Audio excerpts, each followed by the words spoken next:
আসসালামু আলাইকুম এভরিওয়ান, সবাই কেমন আছেন? আজকে নতুন আরেকটি রেসিপি নিয়ে চলে আসলাম। প্রতিদিন ইফতারি ভাজা পোড়া খেতে খেতে আমরা সবাই বিরক্ত হয়ে যাই, আর তাই আজকে আমি আপনাদের সাথে শেয়ার করছি নতুন একটি রেসিপি। খুব সহজে আপনারা বাসায় এই হেলদি সাসলিক তৈরি করতে পারবেন। এটা ডুবো তেলে ভাজতেও হবে না এবং খুব সহজে রান্না হয়ে যাবে। এখানে আপনারা দেখতে পাচ্ছেন আমি অনেক ধরনের সবজি কেটে রেখে, গাজর, ক্যাপসিকাম নিয়েছি 3 প্রকার, সবুজ, লাল, হলুদ ক্যাপসিকাম নিয়েছি পেঁয়াজ।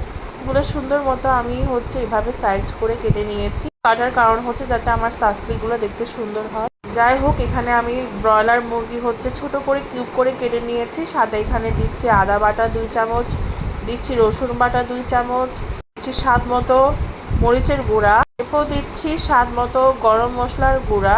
আমি এখানে রাঁধুনি গরম মশলার গুঁড়া ব্যবহার করেছি, আপনারা পছন্দ মতো ব্যবহার করবেন। এখন দিচ্ছি আমি এখানে টক দধি এখানে আমি ব্যবহার করছি প্রায় 2 চামচের মতো। এরপর আমি এখানে দিয়ে দিচ্ছি স্বাদ মতো লবণ। এখন আমি সুন্দর মতো মাংসটিকে হাত দিয়ে মাখিয়ে নিব। সুন্দর মতো প্রত্যেকটা জিনিস মাখাতে হবে, যা ম্যারিনেটটা ভালো মতো হলে তাহলে খেতেও মজা লাগবে এবং ভাজার পরে অনেক সুন্দর একটা ফ্লেভার বের হবে।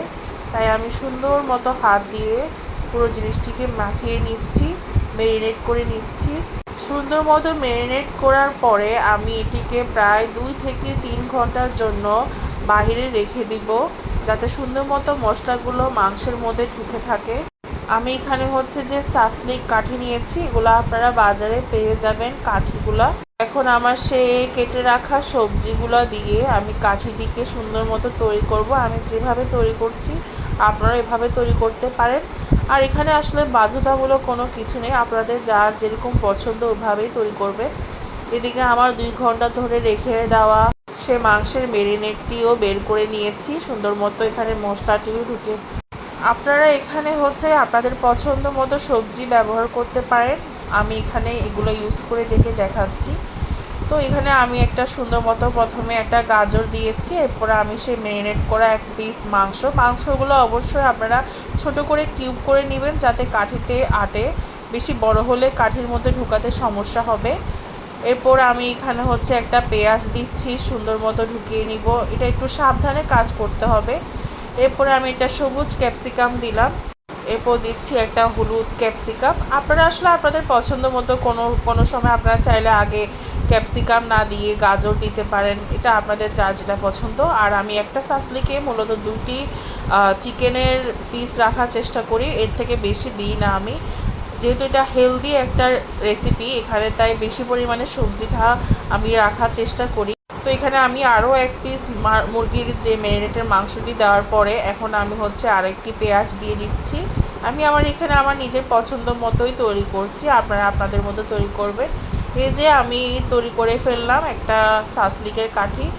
এরকম করে আপনারা যে সবগুলো সেমভাবে যে করতে হবে এমন কোনো কথা নেই। যে যেটা পছন্দ করেন, কেউ গাজর, কেউ হয়তো বা ক্যাপসিকাম বেশি পছন্দ করে, তো সেটা বাড়িয়ে বা কমিয়ে দিবেন। তো আমার এখানে এক একটা দেখতে হয়তো এক এক রকম লাগবে, কারণ আমি আমার পছন্দ মতো একবার এক একটা বানিয়েছি। এদিকে আমার অনেকগুলা সাসলিক বানানো শেষ। আপনারা এখানে অনেকগুলা কাঠি থাকবে, তাই অনেক পরিমাণে সাসলিকও হবে। তো এখন সাসলিকটি তৈরি করার জন্য আমি আলাদা একটি বাটিতে সয়া সস নিচ্ছি। এটা যখন আমি সাসলিকগুলোকে কুক করব সে সময় প্রয়োজন হবে। সাথে দিচ্ছি 1 চামচ পরিমাণের চিনি, আর সামান্য পরিমাণে আমি এখানে তেল ব্যবহার করছি। এটা একটা সস বানাচ্ছি আমি সাসলিকগুলোকে ভাজার জন্য। ভাজা না, এটা আসলে সুন্দর মতো আমি ফ্রাই করবো একটা প্যানের মধ্যে। আমি যেভাবে করতেছি এটা এভাবে আপনারা করবেন। আমি একটা প্যানে সুন্দর মতো তেলটিকে ব্রাশ করে নিব, এখানে সামান্য পরিমাণ তেল দিয়ে ব্রাশ করার পরে আমি সাসলিকগুলো একে একে দিয়ে দিচ্ছি সুন্দর মতো। আপনাদের কাছে এই ধরনের প্যান না থাকলে সমস্যা নাই, আপনারা অন্য কোনো প্যানের মধ্যেও করতে পারবেন। আর এখানে সামান্য পরিমাণে তেলটা ব্রাশ করে নেবেন। ব্রাশ করে নিলে সুন্দর মতো তেলগুলা যেগুলো সাসলিকের মধ্যে থাকবে। আমি এই রেসিপিটিকে হেলদি এজন্যই বলি, কারণ এখানে সামান্য পরিমাণেরই তেলের ব্যবহার হয়, যেহেতু এটা ডিপ ফ্রাই করা লাগে না, তাই এটি অবশ্যই একটি হেলদি খাবার। এবং এখানে আমি অনেক পরিমাণে সবজিও ব্যবহার করেছি। যারা ইফতারে ভাজা পোড়া খেতে পছন্দ করে না, তাদের কাছে এটি একটা হেলদি অপশন। এখন আমার সেই তৈরি করে রাখা সস একটি ব্রাশ করে নিব উপরের দিকে সুন্দর মতো।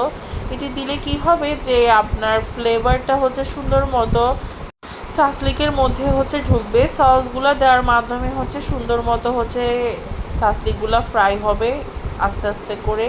যেহেতু এটা হচ্ছে হতে বেশিক্ষণ সময় লাগে, তাই আমি এখানে অল্প অল্প করে প্রথমে উপরে হচ্ছে সসগুলো দিয়ে দিচ্ছি। এরপর যখন প্রথম পাশ হয়ে যাবে, এরপর আমি হচ্ছে যে নিচের দিকে আবার উল্টিয়ে দিব। সবগুলো একে একে এভাবে বারে বারে হচ্ছে উল্টাতে হবে।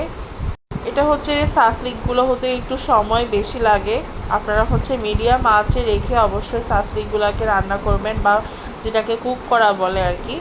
আর এখানে আমি আবার প্রত্যেকটা সাসলিকের উপর সেই তৈরি করে রাখা সসগুলো দিয়ে দিচ্ছি।